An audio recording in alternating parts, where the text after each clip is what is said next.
Alright, so we're gonna do some replay analysis here for Fnatic versus Invictus Gaming. This is the first game of the World Championship, and I'm just gonna keep track of them by number of games. So for group stages, this is game 1, and I'm covering day 1 through day 4 with this. So yeah, there's 24 games for me to go through for this day's set of videos. So right here we're seeing Darius and Braum being banned by Fnatic, and this is just pretty standard. Like Lulu, Mordekaiser, no surprise. Lulu is just to disincentivize, protect the Vayne, protect the Kog'Maw kind of composition, protect Tristana. That kind of thing is all pretty standard. So actually do ban the Vayne though, Fnatic, because they want to force Kid onto one of his worst champions. So I actually agree with that, and Invictus Gaming rightly bans Gangplank, even though Huni hasn't had the greatest showing on it. Maybe it's a lack of scouting, or maybe it's just preference. They don't want to deal with it.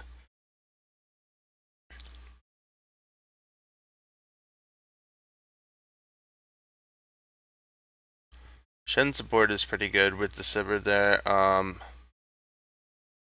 Kalista is open, but she's not really as good as she used to be, so you see Reckless going with the safer Sivir.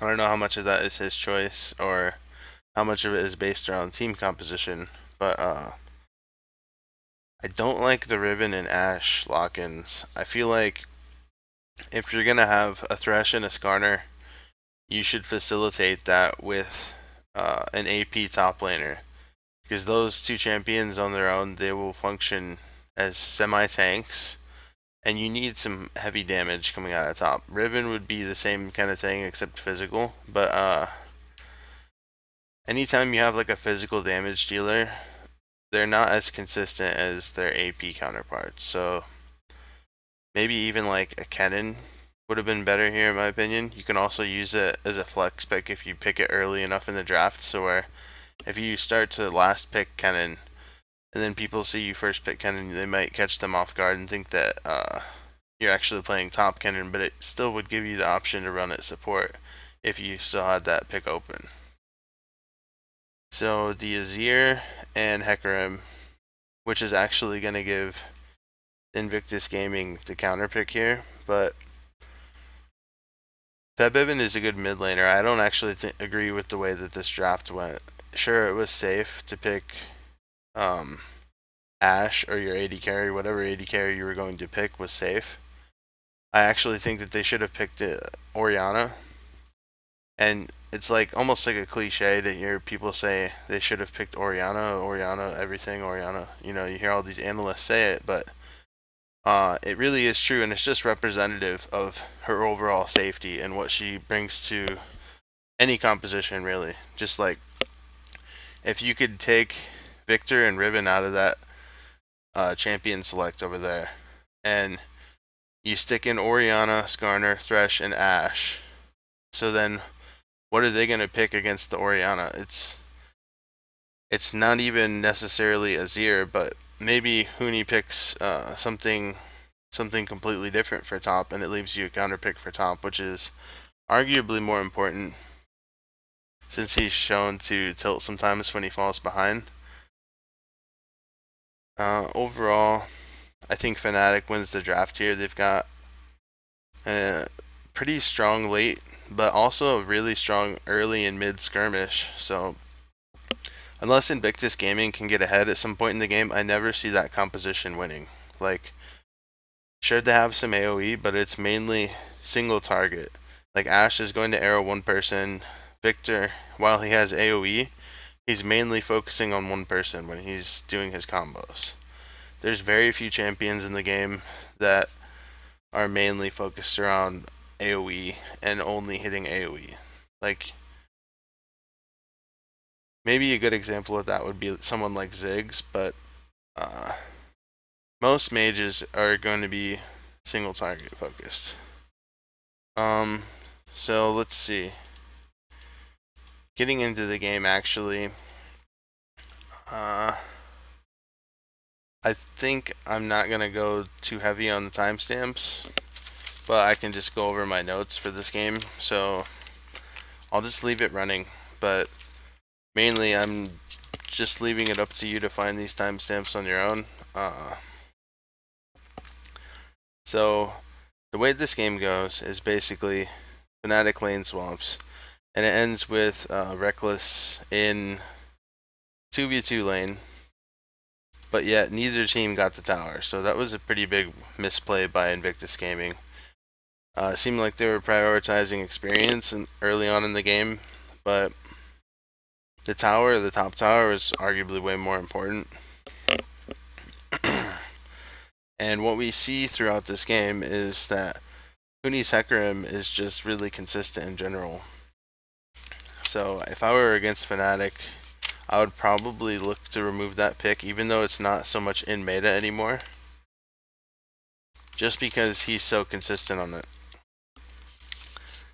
So the game's pretty slow, and after the lane swap develops, you'll see eventually Reignover's able to set up a pick based off of a ward in enemy tribush. So he does this by establishing deep vision. So you see him invading blue here, but that's not what I'm talking about.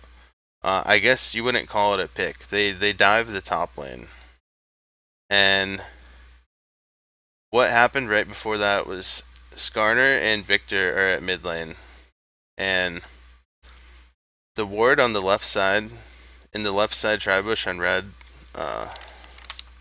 it's blue's ward. Okay, so it's Fnatic's ward and their red side jungle, and it sees Skarner not going that way. So if he's leaving for mid, he's either recalling, going to his bottom side jungle, or going to his top side jungle.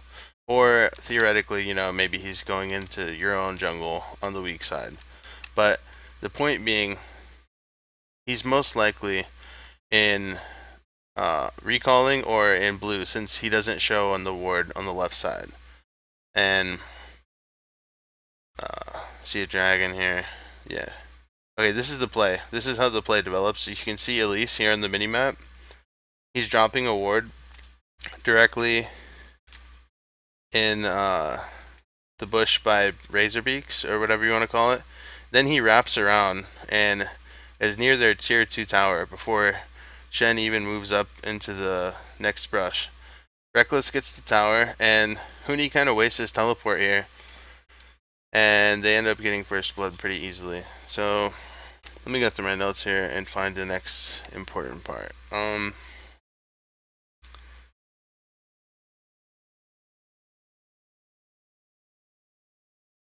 Yeah, we keep going a little bit here, and then Fnatic ends up doing some nice rotations. They end up getting a pick onto Invictus Gaming support just because they have such good vision, and Azir is able to catch up relatively easily. Support's going to have to waste a summoner spell once you get into the range of Azir. So let's go up further here. And this is actually the play that ends the game, basically. So you see the setup. IG's already not grouped together, so this is a bad idea. At this point, if you're not already grouped fully, I would just call this off. So Riven's teleporting in. Skarner's going to go for the steal here. Doesn't get it. But because he's so close, Fnatic's able to start focusing him, and now he's out of the fight, basically. So that ultimate basically does nothing. The rest of the damage from Fnatic is too strong. So they basically threw themselves at Fnatic, and this is, in my opinion, the fight that loses them the game. So basically, Fnatic outlane swapped Invictus Gaming here, and they played the vision game really well. The threat of the second dragon was enough to make IG come out and check. They commit to a bad team fight, and yeah, that was pretty much the game from there. Fnatic just basically keeps controlling vision. They use it to get a Baron, and then they split push with Shen. I think I can find that here. Here's the Baron, yeah.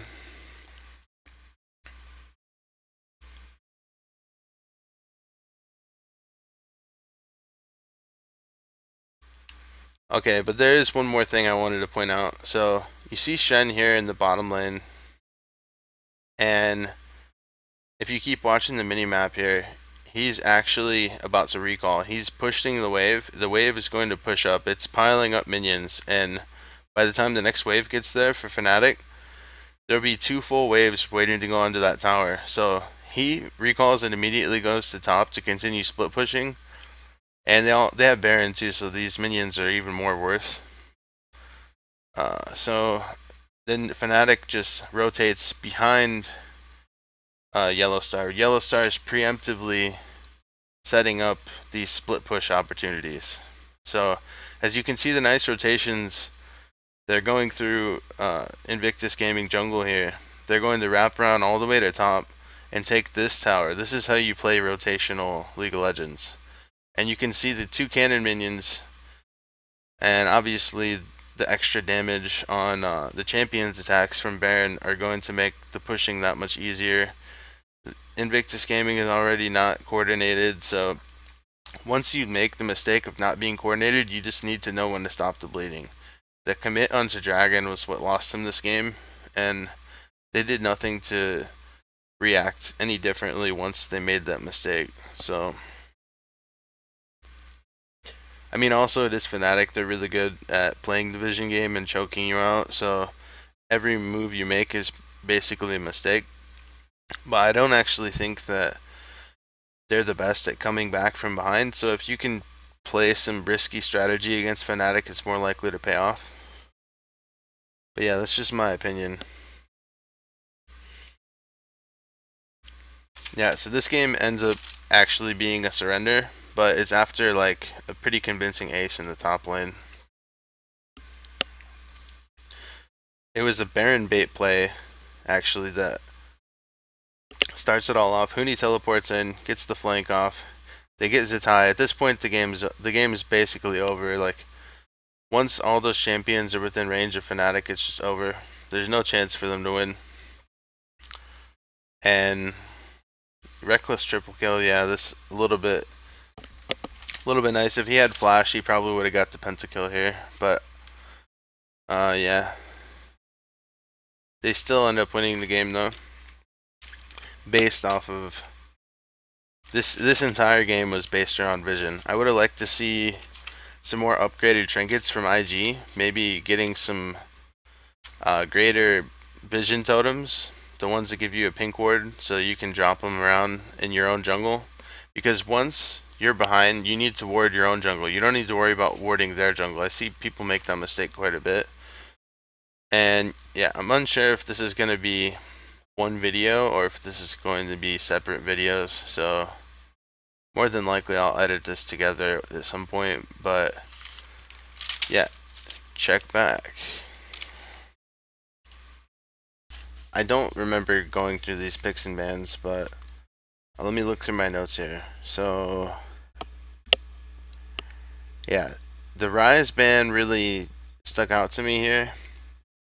Rise ban on Cloud9. They also banned Rek'Sai and Elise, so they're basically doing mostly preference bans. These aren't necessarily bans you would expect to see in the meta right now, and as a result, they leave themselves open Gangplank for first pick. This is something that you want to do on blue side. So these bans are representative of throwing away bans on blue side and forcing certain players on AHQ onto champions they're not comfortable with, maybe. So they intentionally leave Kalista open, knowing that if it goes through, Sneaky can play Kalista, and if not, then they've got the guaranteed Tristana. So I'm gonna fast forward through this a little bit. They end up blocking Kalista and Braum. So Braum isn't a bad champion in itself, but I don't understand the priority that he's getting in Worlds necessarily. I think that there's better picks. I feel like he's better to counter pick with.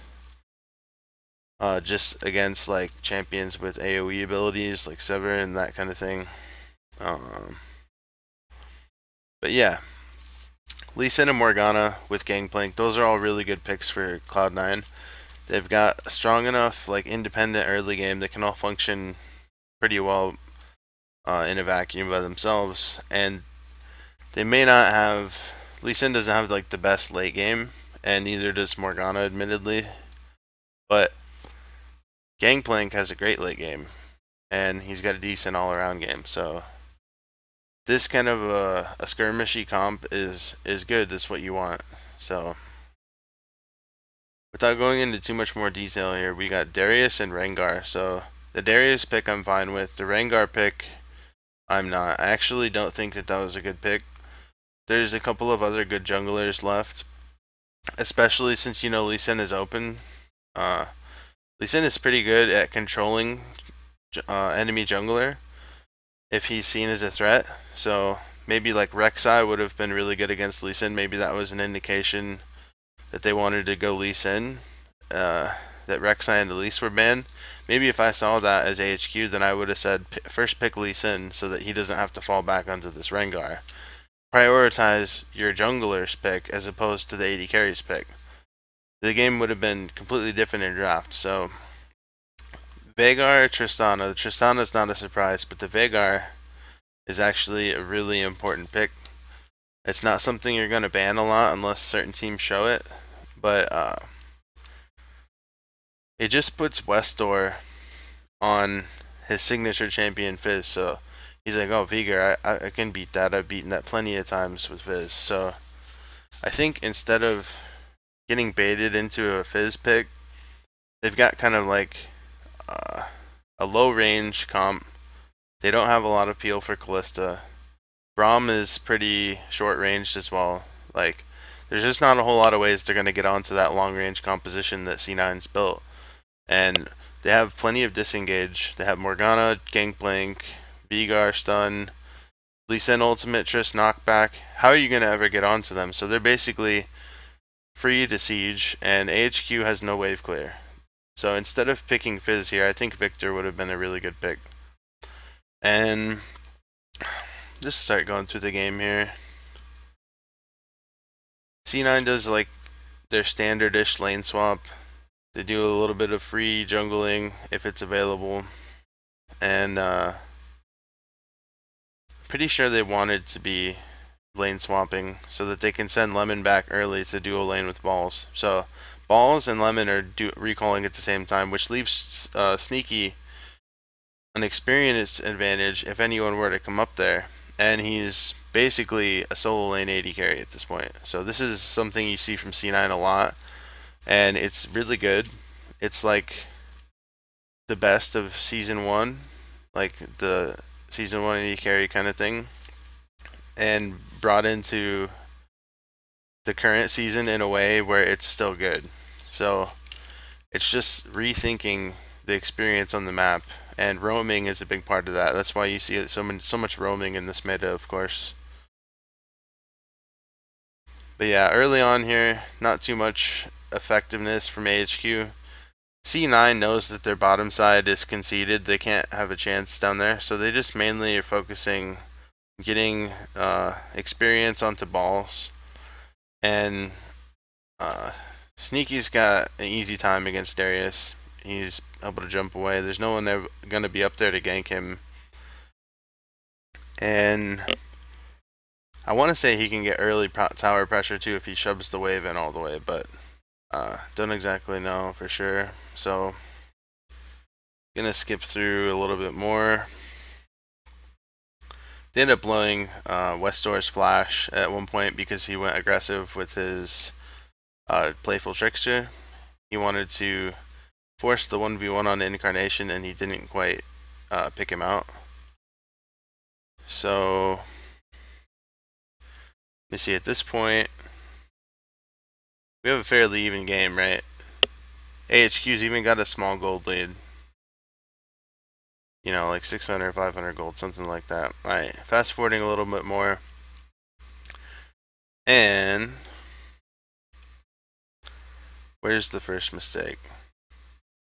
Yeah, okay, so they catch Incarnation.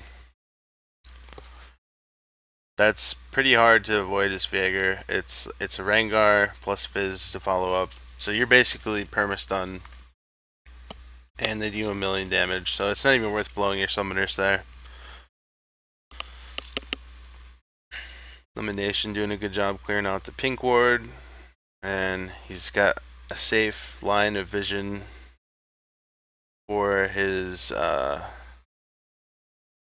I would say normally his AD carry, but yeah. He was dual laning with balls for most of that, so yeah, it is for his AD carry though, and for his mid lane. Balls returns to the top lane.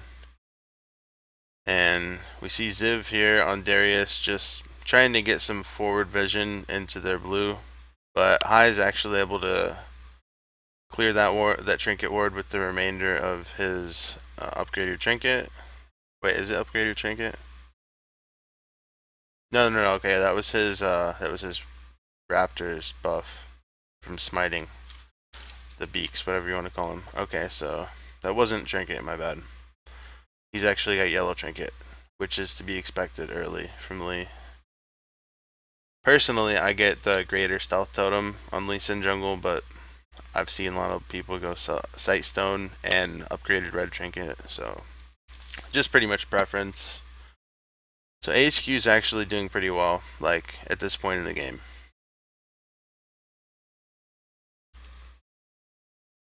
Fast forwarding a little bit more.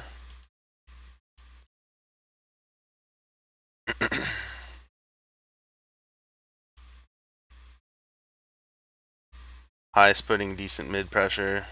Lee Sin is just hard to deal with early on in the game. So if you want to force objectives with Lee Sin, you just keep poking your head out, and then if you poke your head out enough times, then they're scared to come check, and basically that gives you enough time to do your objective for free, basically. But I said basically a few too many times. So fast forwarding a little bit more, I just see pretty poor jungle pathing by Mountain here on this Rengar. If he was going to do power farm routes, I would make sure to clear my whole jungle every time and ignore your team. You need to snowball on a champion like Rengar so much to the point like you'd almost would leave your team out to dry. Even if there was a chance that you could get something good out of it, if it wasn't going to be a personal gain for Rengar, then he needs to ignore that. That's just part of how, whoops. That's just part of how you play carries. So, I guess this has been in 360p the whole time. So, my apologies for that.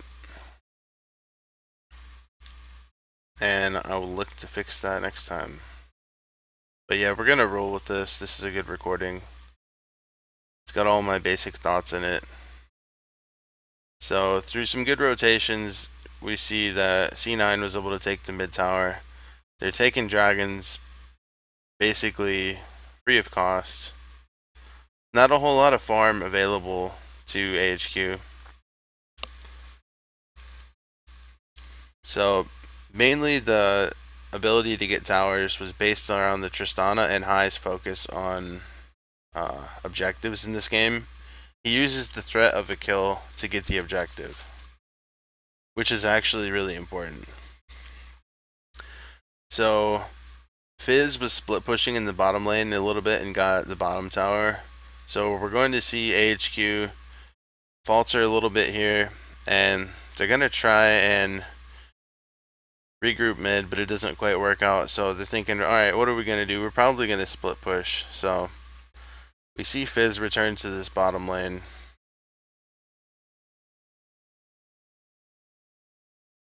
After the recall. Yep, see, here he goes.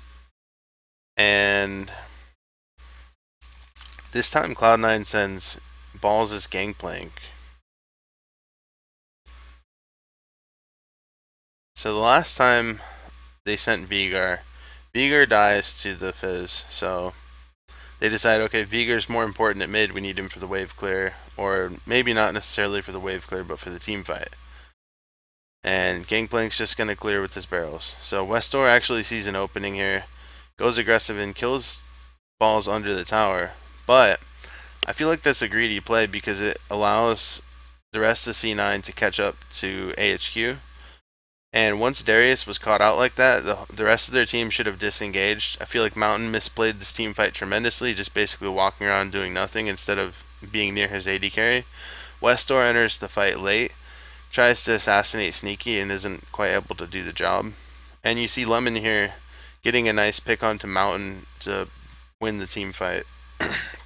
Before that moment, it was pretty even, but now, with all these people being dead, well, no, I mean it wasn't even, but like it was much closer to even to where C9 wouldn't have been able to get this Baron.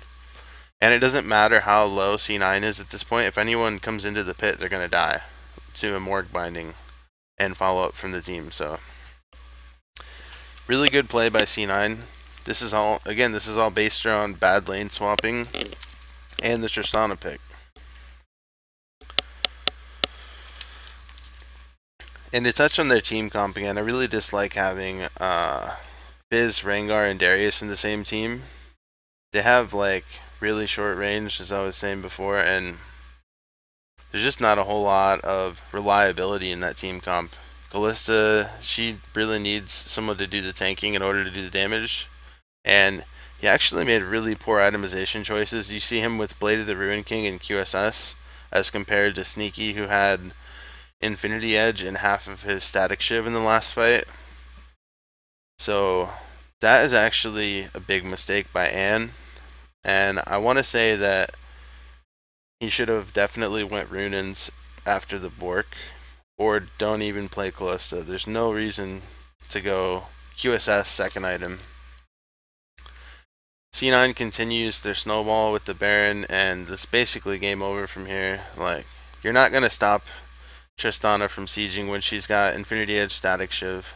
You're just not going to. And yeah, let me see if there's anything else I wanted to touch on here.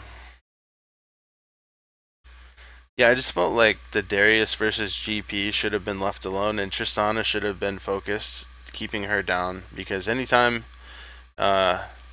Tristana is left to farm, this is what happens. So there you have it. I actually considered skipping this game because I expected SK Telecom to take it pretty handedly, but H2K is a good team and they had the potential to pull off an upset, but I think they would have had to go very risky strategy here, especially with them being on red side. It gives them 2 picks to only 1, so anytime you're on red side, you can I almost say that you should leave 3 OP champions up. That way you're bound to get 1 or 2 of them in exchange for 1 of them. So if you ever give up 2 OP champions at that point, then just think about what Darius and Gangplank bans did here. Like, if you leave both of those champions up, you're guaranteed to get Gangplank and Elise, or you're guaranteed to get... Actually, they probably still would have first picked Elise on SK Telecom side, so then they would have at least been able to guarantee the Darius. But I suppose if H2K really wanted Gangplank, then they would have had to leave Darius up, because there's not a lot of team comps that can support that. So yeah, instead of banning Gangplank and Darius, I actually think H2K should have banned Lulu, Elise, and had a special target ban, maybe against Bangy. I don't know. Who do you ban against on that team? Like, there's really... I think Alistar would have been a good ban, actually, because Alistar is just really safe.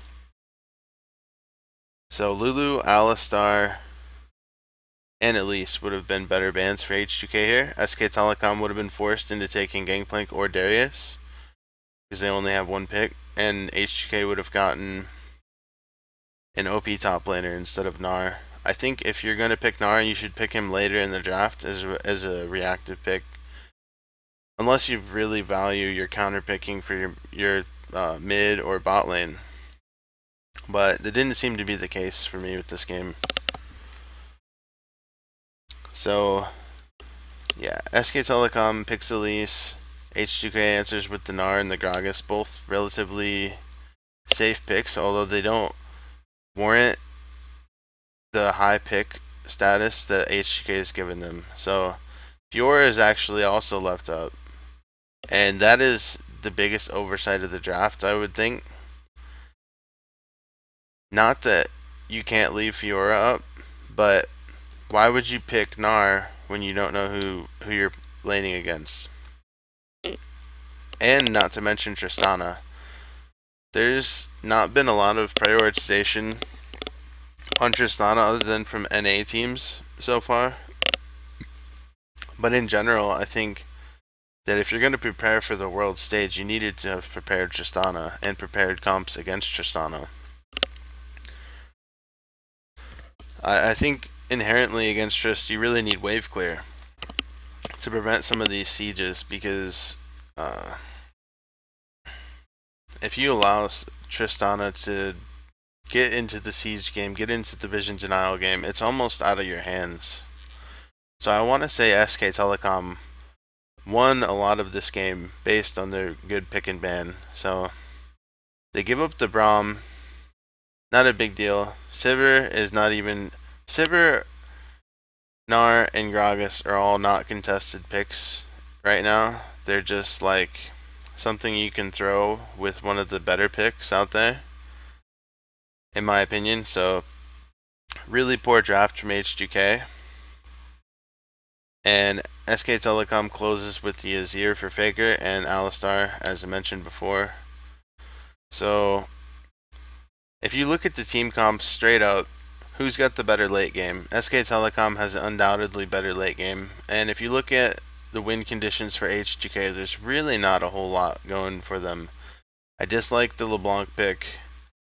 I think he overvalued lane versus Faker, and he's not able to put that into meaningful gains for himself and the team. So that's all I'm going to do for this game. I don't feel it's worth analyzing the game, and more than likely I'll just do picks and bans for games that aren't that important, and the games that have some decent learning points in them, I will go over those. So there we go. EDG versus Bangkok Titans. Edward Gaming versus Bangkok Titans. Okay, so this is another one of those games where I'm not going to review the full thing. So let's just get right going in here. EDG with the Yasuo ban. TF. Pretty good ban.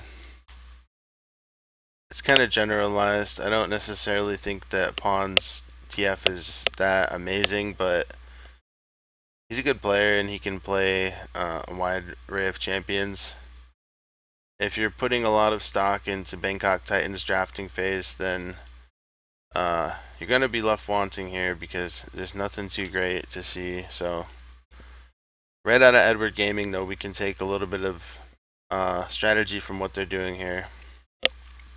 So they end up banning Lulu, Yasuo, and Elise, and first picking Gangplank. So right there, I want to say that's a failure of Bangkok Titans drafting phase. They should leave TF open. He's never like a ban-worthy champion in my opinion. Kallista's not a ban-worthy champion either, except maybe against Deft, but you can't ban against Deft. He's just got too many good champions. So in my opinion, they should have banned Gangplank and not Kallista. Gangplank, maybe Mordekaiser, or maybe leaving Mordekaiser up as well and picking away some things for yourself. They did get Braum and Rek'Sai, which is a pretty good first rotation for them, but the Gangplank is just such a massive pick in itself.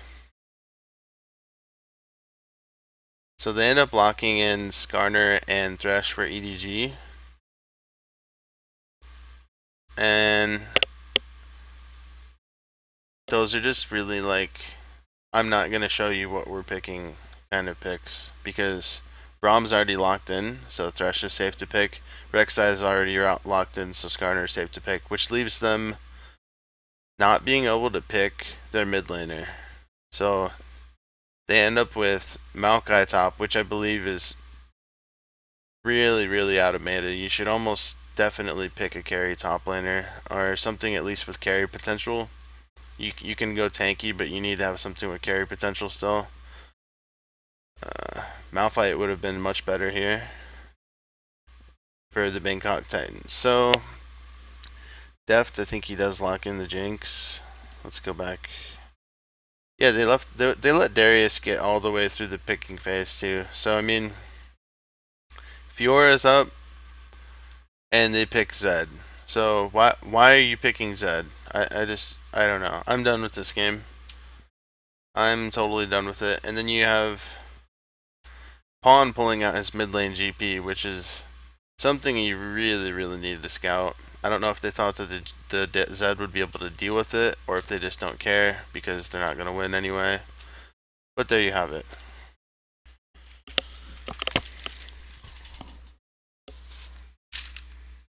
Okay, so right off the bat, we have Malphite and Mordekaiser bans. Malphite banned for CLG, Mordekaiser banned for Flash Wolves.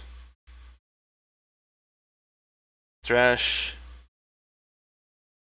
I want to say that's just like a generalized Thresh ban. I don't think it's a targeted ban. And they also banned Kalista.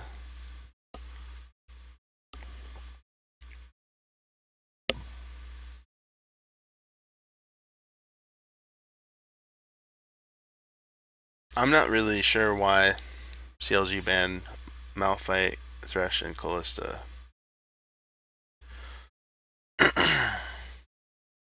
So that right there is a huge mistake they allowed Lulu to go through.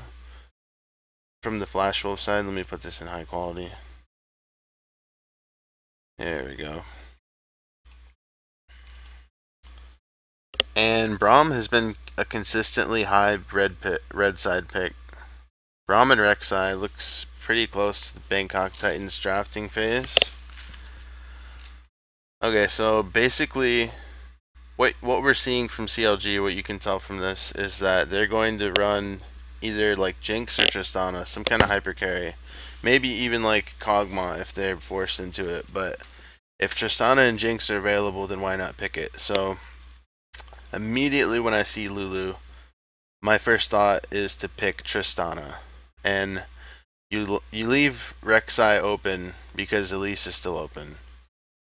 You either first pick the Elise on red side, and you pick Tristana. So Tristana Elise or Braum Tristana, in my opinion, would have been better than picking Braum Rek'Sai. So Elise Alistar. This is just a pretty decent comp coming from CLG.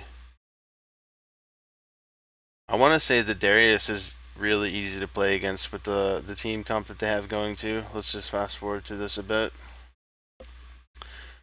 Okay, so it ended up that Tristana was left open through that rotation. They decided to go with Echo and Tristana, and then CLG bites on the Darius. So I actually don't think the Darius is that good for their team comp, but he's so good in general, there's like almost no reason not to pick him. So they decide that picking Echo is more important than picking Darius. I think Flash Wolves should have picked Darius and Tristana there if they were looking to deny the Tristana, as I was saying. And instead of picking Gnar, they would have had Darius, and then they could have last picked Echo because they showed their mid laner very early on. Zion Spartan is capable of playing Lulu, but you generally won't see him on Lulu since Pobelter is massively better at the champion. Okay, so lane swap, lane swap, lane swap. Where are your deep wards? Okay, so they pretty much mirrored each other right at level 1. Xmithie and Zion have a pretty good jungle top synergy to where they're not going to fall behind in the early game. They're probably going to be ahead of the curve. And Aframu and Doublelift, this must be a result of their coaching staff, because I don't see them doing this on their own. They actually wait on this deep ward, and they show at the very latest possible moment. And they are spotted out, as you can see by the pings.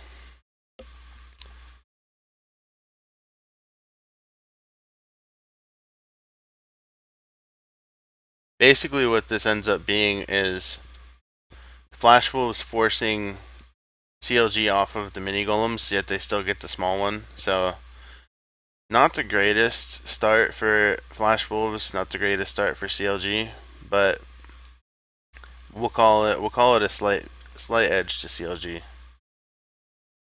And that's just the result of being in a 2v2 lane. If they really wanted to put Tristana top lane against, it essentially would have been no one early on, then there we go, we skipped the pause, guys. Then it would have been much easier for Tristana to farm up. And it's so important to get these early items, because if you fall behind the curve on Tristana, then you're basically, you're not useless, but it feels kind of like you like run out of paintballs when you're playing paintball. That's how it feels when you play Tristana without items. Ran out of paintballs, guys. So, typical 2v2 laning I would expect to go in the favor of Doublelift and Aframu. We're going to fast forward a bit here.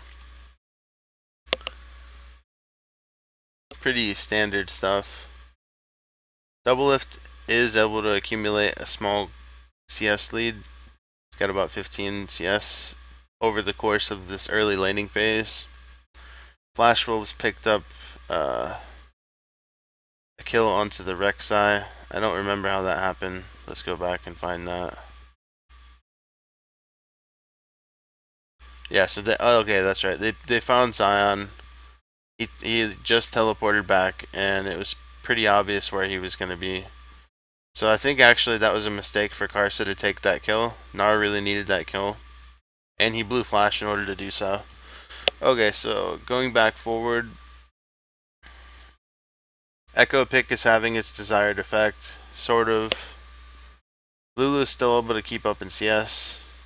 Zion Spartan getting continued to get harassed at top lane. So farm is actually going massively in Doublelift's favor now, though, as you can see. He's got like a 30 CS lead, and he's got Avarice Blade with Infinity Edge pieces compared to the Longsword and Infinity Edge pieces of the Tristana here. This is actually sort of a sloppy game from CLG. I don't feel like they're well prepared to deal with the Echo. And let's see here.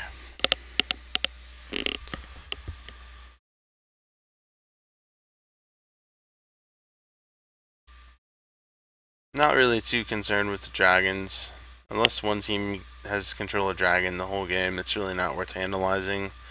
It's more like a result of vision denial and what champions are stronger early on in the game, and like depends on if one team puts too many resources in one lane, then there'll be a free dragon most of the time for the other team, whatever.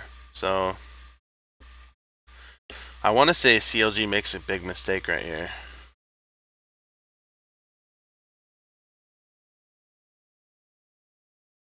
Yeah, they didn't quite catch him here. It's a little bit up, maybe. Zion Spartan with the good split pushing. Yeah, a couple more minutes. And I think the game was paused right here to show the pink ward to CLG. Everyone remembers that. Okay, so they get off of the Baron, and they're like, alright, let's do this shit. So they got the split pushing Gnar, Flash Wolves do, and so Darius is just basically on cleanup duty for CS. And what this is doing is making it hard for CLG to do what they want to do, which is they want to team fight, they want to deny vision, they want to get some picks with Xmithy and chain that CC down.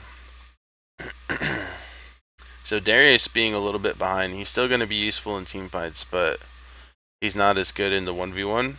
So it's mainly about him getting CS and experience.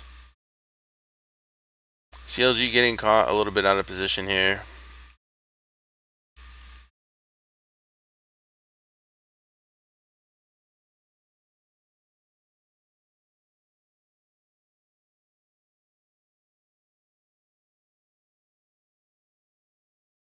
This is actually the first big mistake the CLG makes.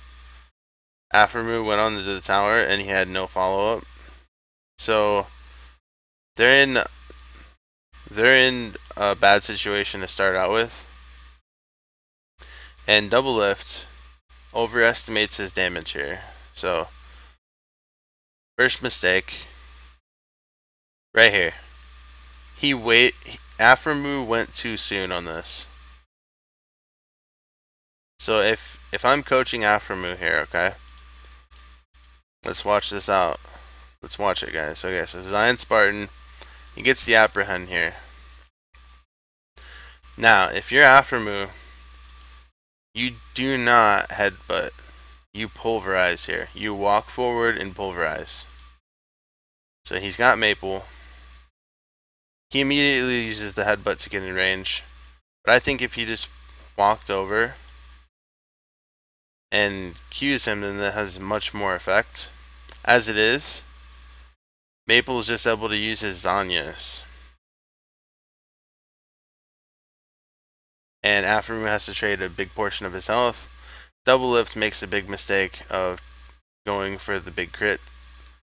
And he pays for it with his life. So that was just bad positioning by Doublelift. He's got a full item on the Flash Wolves AD carry. He did trade the 1-for-1, but well, no. They got Aframu as well. But in Doublelift's mind, he's like, yeah, I can trade this, and I can at least get one. He probably didn't think he was gonna die. If I had to bet money, I would think Doublelift didn't see that coming. He thought he was positioning good, and then maybe right after he died, he realized his mistake. So even with Maple having Zanyas there, I don't think that that's a good target for Aframu to go on at all. Zion should have known better than to apprehend him. Maybe he was going for Kramer as well. Doublelift actually wasted his flash too. The damage went through even though he flashed away. So if he flashes a second sooner than that, then he probably survives. So let's go back to this one more time. Aframu's getting out. He's really low. This is where Doublelift makes the mistake. See him attacking Kramer? He commits right here. This is too far. That's too far. He sidesteps the Echo Q. Kramer commits for an auto attack because his whole team is surrounding him. And Doublelift wants to show that he can, two-shot him because he should be able to. So that one attack basically kills Kramer instantly. Instead of channeling, which I assume was his death rocket, he should have instantly flashed to the right instead of flashing down into the right. Maple's able to connect with the second portion of his E, and the rest is history. So Flash Wolves actually get a pretty big lead off of this. And they do end up getting Baron, so this is all well and good, except right here, they're not able to siege effectively against this team comp.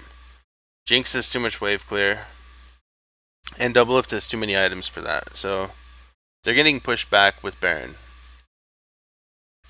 And they end up trading some kills here, which is not something you can afford to do against a team that scales better than you.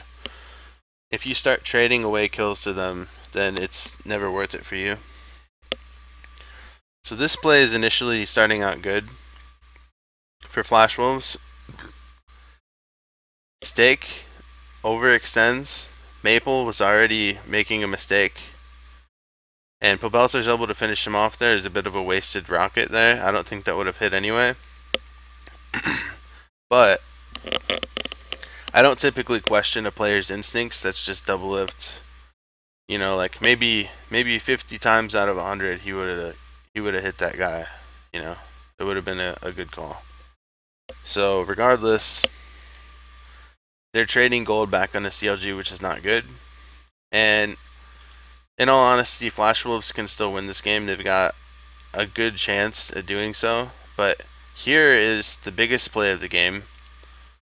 They're just kind of like standardized freezing, or not freezing, but shoving mid lane with a double lift champion. Jinx, Tristana, signature champions. That Cocoon wins CLG the game. In gaming versus Ku. This is one of the games that I'm going to skip, but let's briefly take a look at picks and bans. So, Kalista Yasuo Gangplank banned for Pain. Ku Tigers banned for, I'm sorry. Ku Tigers decided to ban Rek'Sai, Mordekaiser, and Lulu.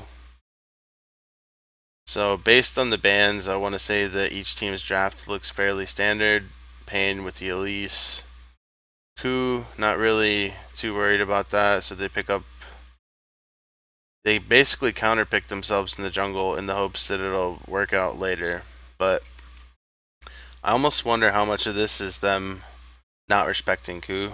Like this ban pick phase to me says that we're gonna play champions that were good like a month ago, and we're not gonna show anything. So this is basically a throwaway game. Pain, you know, starts out alright, but it ends up being a massive slaughter in the favor of Ku. So that's all we're gonna do for this game.